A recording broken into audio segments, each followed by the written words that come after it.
Well, it's official. The Astros need a shortstop. Carlos Correa has rejected the qualifying offer made by the Houston Astros, according to John Heyman. And Luis Garcia, is he the rookie of the year? Well, we'll talk about this and more on today's Locked On Astros podcast. And who threw some shade at Derek Jeter?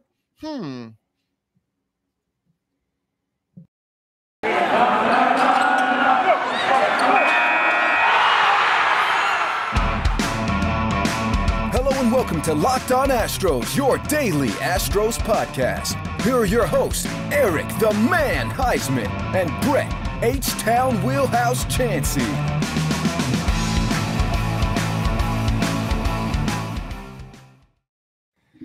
We are Locked On Houston Astros, and we hope that you join us for a daily Locked On Astros podcast. My name is Eric Huysman. You can find me on Twitter at Eric Talk Astros. Find the show at Locked On Astros, your team every day. Brett, where can they find you at? They can find me at H-Town Wheelhouse on Twitter and Instagram. They can find me at Stros411 on Twitter, Instagram, and Facebook. Always positive, always Stros, Eric. All right, you're going all Instagram. I've been on Instagram. I am Fancy Chancey pulling no punches, TCB, I bet and taking care of business. Go date night at Applebee's and everything now. Yeah, hey, man, going fancy like Applebee's with a Bourbon Street steak. I don't know. Yeah. No. I heard that song the other night, and it is very cringy to say the least. It's not that bad, but you know what's not that bad either? Making the Locked On Astros podcast your first listen every morning. And what you wake up, you make some coffee, and you're watching the Locked On Astros podcast on YouTube. Subscribe to us, give us a like, and on your way to work, whether it's a 20-minute drive, 40-minute drive, an hour and a half drive, however long you got, why don't you listen to the audio version on Apple, Spotify, Odyssey, wherever you listen to your podcasts, listen to the Locked On Astros podcast. So we got a lot to talk about on tonight's podcast. And one of the things I do want to address, and I don't think this is a big breaking news, but Carlos Correa, according to John Heyman, has officially declined the qualifying offer. Really? Wow, oh, no. Breaking news. You heard it here first on Locked On Astros. We have the news. Carlos Correa is not going to play. 1 year versus 10 years. Wow. I'm so surprised that he dropped this. So I know our friend Ben Verlander says that he thinks that Carlos Correa will get an 8-year deal for $250-ish million. I still think it's going to be, he's still looking for a little bit more, but there's a lot of rumors going around where Carlos Correa is going to go. A lot of people don't think that the Tigers can afford Carlos Correa, but I don't know where he's going to go. But Jeff Passan doesn't think that he's going to be going to the Yankees. I know this is something that you've been kind of pushing recently. Yeah, Detroit, I think it makes sense. Everybody likes to see him there because of AJ Hinch. Of course, I'm not saying that people don't want him here in Houston. The Yankees, I still think they need a left-handed bat more than they need a shortstop. They need a shortstop that's a left-handed bat. That's what I think. And I think Corey Seager fits that bill. And I think they can get Corey Seager maybe for a little bit less than what they would pay Carlos Correa. Remember, they've got Aaron Judge coming up soon, and he's going to demand a huge contract. They got other guys to think about as well. And they still got Mr. Cole, the Cole train, on the payroll for a long time there in New York. Eric, I just, for whatever reason, he won't win any rings, but they could build a team around him in Arlington. He stays in Texas. He doesn't have to go very far. Like I said, a dark horse, and I don't think anyone's really talking about this. I wouldn't be surprised if St. Louis threw their hat in the ring. Detroit's obviously going to be a player, and with Detroit signing Erod today, I think that they are signaling that they're not rebuilding, that they're trying to build now, and that may be appealing to Carlos. Now, where I don't have him going to Detroit or New York, and I have him squarely in Arlington, that's just off of everything I've heard, everything I know, and just trying to read the room, trying to predict. I'm not a Nostradamus. I don't know the future. I don't have any I couldn't take it to court and prove my case. I just have a feeling that he's going to stay in Texas. Now, I would love a curveball to be thrown, Eric, and I would love to be wrong. I would love to be proven wrong and Carlos Correa stay in Houston, and he takes a sweet 5-year deal worth about $36 million a year, and he stays.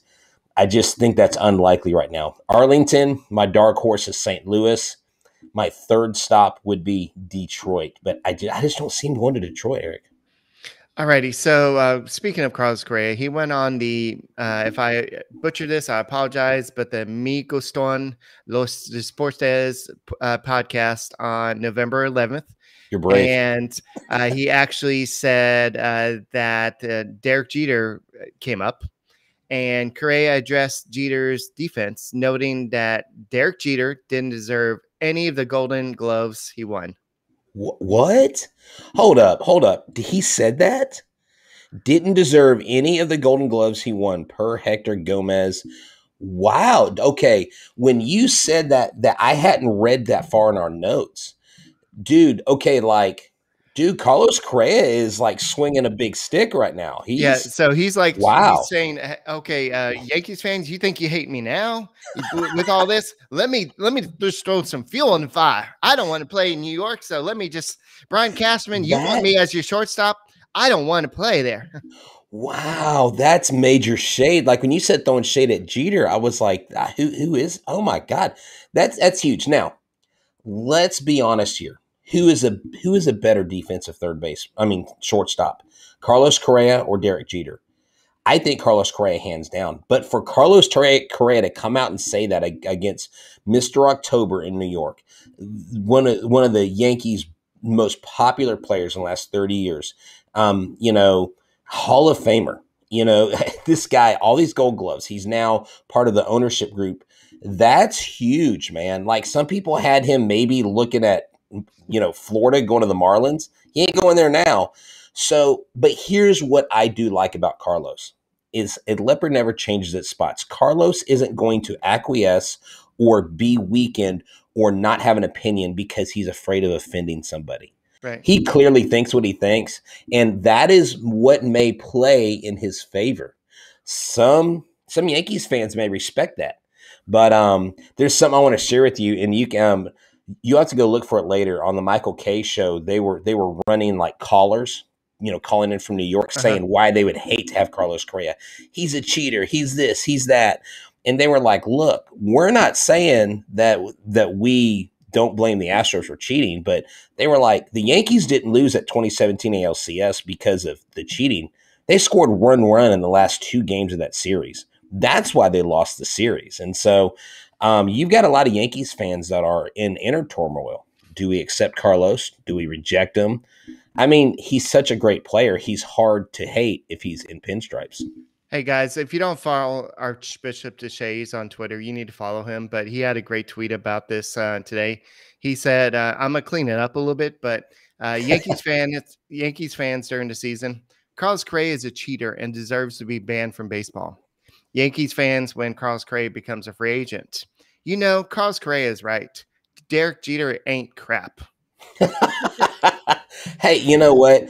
Man, whenever it comes to your team gaining a player like a Carlos Correa, of course you're going to change your tune. Of course you're going to be two-faced about it. You remember the videos when Garrett Cole was with the Astros and he was warming up in the bullpen and they're like yelling at him. Actually, the playoffs and the regular season, they were screaming at him, like cussing him and basically cursing his family and all this crap. And then he goes to New York. Well, eventually he gets booed again, but he becomes the savior of the Yankees, which he hasn't been so far.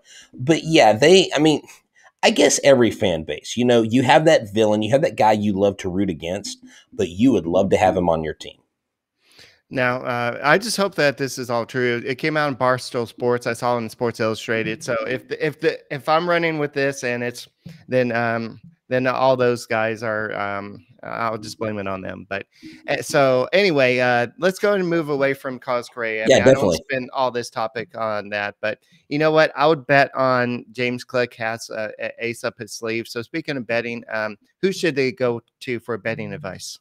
So if they want to do some sports betting, they need to go to betonline.ag. We're back and better than ever. A new web interface for the start of the basketball season and more props, odds, and lines than ever before. Will the Rockets ever win another basketball game? Well, H-Town Wheelhouse hasn't attended since their home opener, and they've lost every game since. So maybe me and Wheelhouse Jr. need to get to another game. Or, you know what, maybe we just need to go to Bet Online because they remain the number one spot for basketball and football. Head to our new updated mobile and desktop sign up today. Receive your 50% welcome bonus on your first deposit. Use the promo code Locked On to receive your bonus from basketball, football, baseball, postseason, NHL, boxing, UFC, right to your favorite Vegas casino games. Don't wait to take advantage of all the amazing offers available in the 2021 season. BetOnline is the fastest and easiest way to bet on all your favorite sports. BetOnline, where the game starts. Alrighty, so in other news, the Astros have a guy that finished second in the Rookie of the Year. It feels like I think I forgot where Christian Javier finished. Christian Javier finished third last year. Okay, so we had Luis Garcia. He was facing some big offensive guys this year, and Randy Rosarina. I know you're supposed to focus on the regular season and not the postseason. Definitely not the postseason from before with Randy Rosarina, because he was hot in the 2020 season postseason. But definitely what Randy Rosarina was able to do in his first, I guess, year and a half or whatever you want to call it. Well, it's his first full season. Yeah, so he didn't qualify last year to go for the rookie award. So that's why he was up this year. Yeah, because I believe that he made his debut really in the playoffs, if I remember correctly. Yeah, he came on real late. I mean, it was only a 60-game season. He would have had, I think you have to play like 50-something games. Yeah, so that's why he still qualifies. And I understand that, but Luis Garcia was 11-8 with 3.48 ERA, 155 1/3 innings pitched, 167 strikeouts, a 2.6 B WAR, a 3.1 F WAR, and he finished second in that to Randy Rosarina.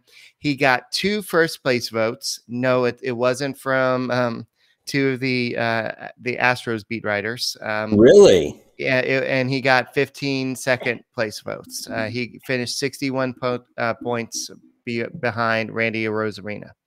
So overall, that's not bad considering you normally vote for the offensive guy over the pitcher unless that pitcher was just dominated. He did lose 8 games, so. Well, you know, Wander Franco came in third. Wander Franco had about half of the games that Randy Rosarina had. The reason why Randy Rosarina won, he had like 150 games under his belt. Adolis Garcia, I felt like at the end of the season, had he had a higher batting average, would have maybe. Yeah, he may have leapfrogged Luis Garcia there. But dude, this class is not a bad class. You had another Ray in Shane McClanahan. Now get this. The Rays, Eric, had 7 rookies that clearly, for their pitchers, could have been in this race and probably should have been in this race for Rookie of the Year. They didn't have any of their aces who were on the mound towards the end of the season. There was no Glasnow, there was no Snell, there was none of those guys. It was all these young guys. And then you had Ron Mountcastle from the Orioles, you had Emmanuel Clace, and then you had Alex Monahan from the Blue Jays. I mean, this is a stacked rookie class. And Wander Franco, of all of them offensively, is probably going to be the king supreme when it's all done, because this kid, Wander Franco, Eric, is intense. Now, it's kind of a shame that he came up when he did for the Rookie of the Year consideration, because I think had he had a full year under his belt, he would have probably run away with it. It would have been probably almost unanimous when it came to winning because of the tools that he has. But Luis Garcia, major tip of the hat to him in a stacked field offensively and against Shane McClanahan, who was excellent for the Rays. Luis Garcia deserved it. I think he's got a bright, bright future with the Astros, and the Astros really have a gem here in the ponytailed, cha-cha dancing pitcher on the mound. This guy is fun to watch. He's a competitor, and he's calm, cool, and collected each time he goes out there. All right. So yeah, I know that a lot of people wanted Garcia to do it, but he had a tough class, and Franco, if he would have come up a little bit sooner, I think that he probably would have probably had some more consideration for maybe going a little bit higher. But I think that Rosarina was the clear-cut winner here. So we'll just kind of move on with that, just like you just said. So I do want to kind of take a moment to Julio Lugo. I know he kind of had some troubles in life, but he had a heart attack at the age of 45, and he passed away. Former Astro shortstop, and so I know we all remember him from his time with the Astros, and so he passed away earlier today. So I just wanted to take some time to remember him, but I just remember him being a short, skinny guy who can hit the crap out of the ball at times. So I know. What do you remember about Julio Lugo?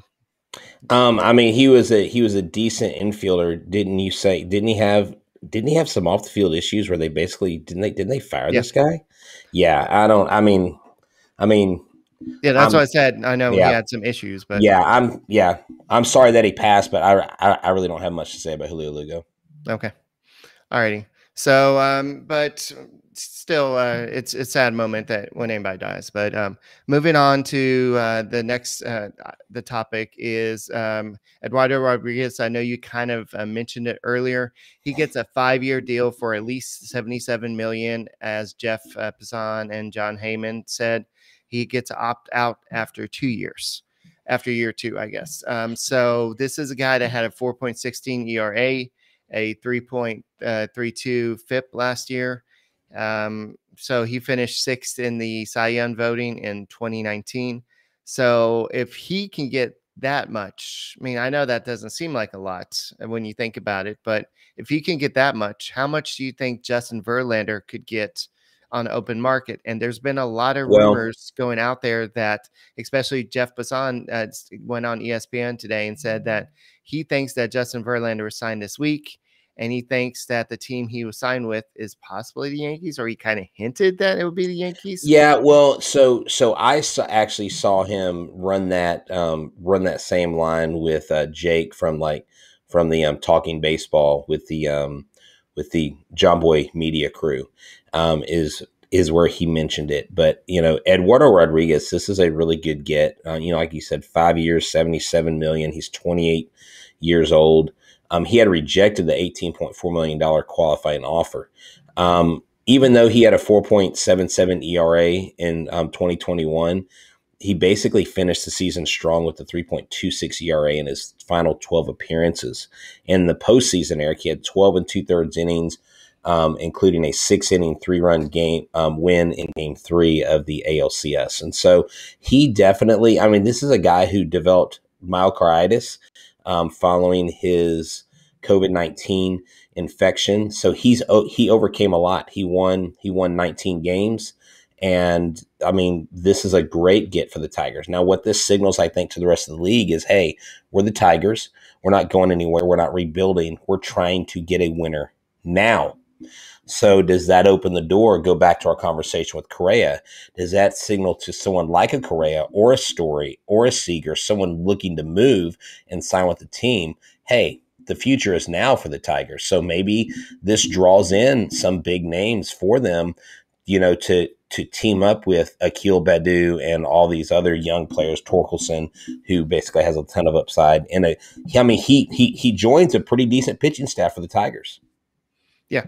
And like you said earlier, that's kind of signals that they're ready to contend. They were already a good team in the second half. AJ Hinch was kind of letting them go. So, yeah, does that say, hey, Carlos Correa, come here?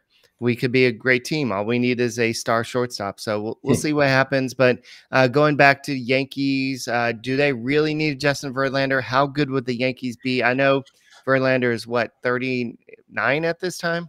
I believe so, and he's coming off Tommy John. He looks better than he always had. He looks better, and he looks great, but he's still how old?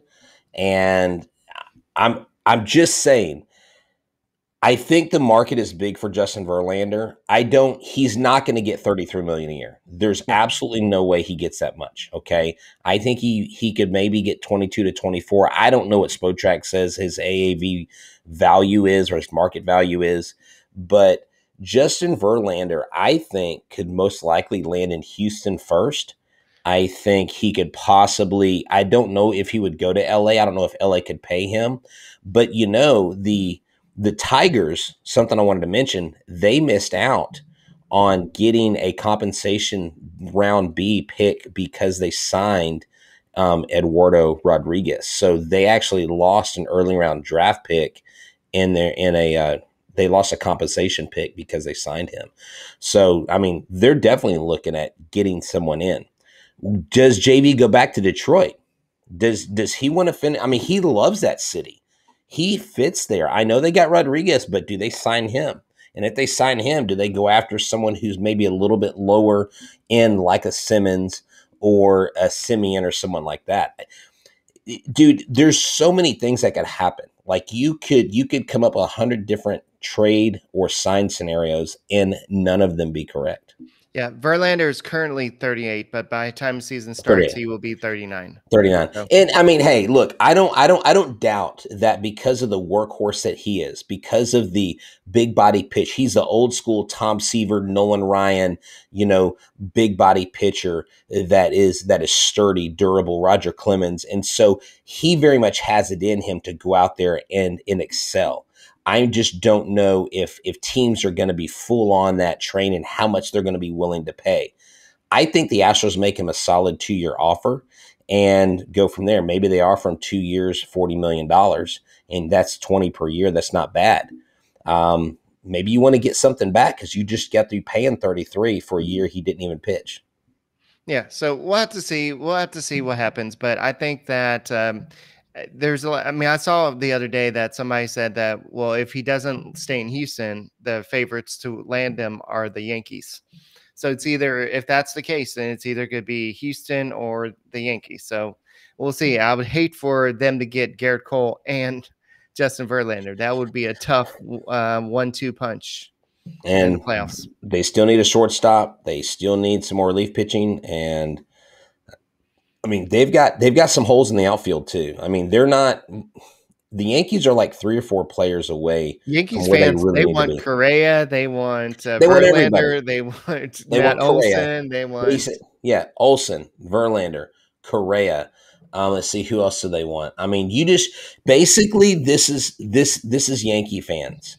Let's go to MLB The Show and make all these crazy trades that don't make sense and override them, and then put them all in the Yankees. Mike Trout, Fernando Tatis Jr. I mean, you know what I'm saying? I mean, so Yankees fans and the Yankees are going to be in on everything. Their name is going to be all over every player, whether they're really considering them or not. It's a chess match right now, and it's where you play your pieces. It's, do you play a pawn? Are you a pawn in the game, or are you a king? Are you going in for the kill? And I think the Yankees, you're going to hear rumored with every single big free agent. I would be surprised if you didn't at some point. But that brings up something, Eric, I want to ask you. With Trevor Story, you and I have talked a lot about. I haven't heard what? I figured you were bringing up Trevor Story. Go ahead. Yeah. Well, I haven't heard a single thing, and I've poked and I've prodded and I've asked and I've looked and I've searched. Who have you I've poked? not. Well, that's none of your business. Who I've talked to. Let me bring it back to something appropriate, sir. Good God. Jeez, Lord have mercy. All right. So the people that I've talked to, I mean, and I've looked high and low. I've looked for just random rogue articles or random people reporting stuff. Okay. I've not seen a single person say anything about Trevor Story other than fans or commentators like me or like people we know. So why do you think that is? Do you think that there's truly nothing going on with Trevor Story? This is not the Jeff Luno administration anymore. They had more leaks than the Titanic. I mean, that's true. I mean, you would hear about everything coming out beforehand. I think whether that was a negotiation tactic, that was something that happened, but you would know all the rumors. But with James Click, he runs a tight ship. There's no leaks. There's no leaks. You know something like almost right before it happens, and that's I don't know why. I mean, I think that's on purpose. James Click just doesn't want He's just more to himself. He maybe has a inner circle, a circle of trust, and he just doesn't go outside the circle of trust. And so I think that you're not going to hear a lot about it until it actually Maybe he's bringing back happens. the T-Mobile Friend 5 thing, like Barkley used to do in those commercials. He's got like 5 people he talks to, and it doesn't go outside the circle. And if they do, all of a sudden they're gone. No, but and Eric, this is a pattern too. Because I'm glad you bring this up, because they've been tight-lipped about everything this season: injuries, what's happening to players, what's going on, and so that makes sense. I actually can buy that. Bregman, how do we learn about Bregman surgery from Bregman? Yeah. And then Astros like, oh crap, we got to say something.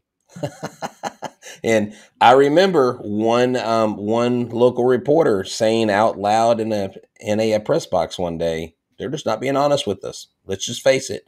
We don't know what's going on, and Dusty doesn't even know what's going on. And so I think it's a good thing to hold your cards close to the vest. Yeah. And there are so many people. Now, there is a report out there that a guy with the blue check said that a deal with the Tigers and Carlos Correa is a done deal. And I have checked on that.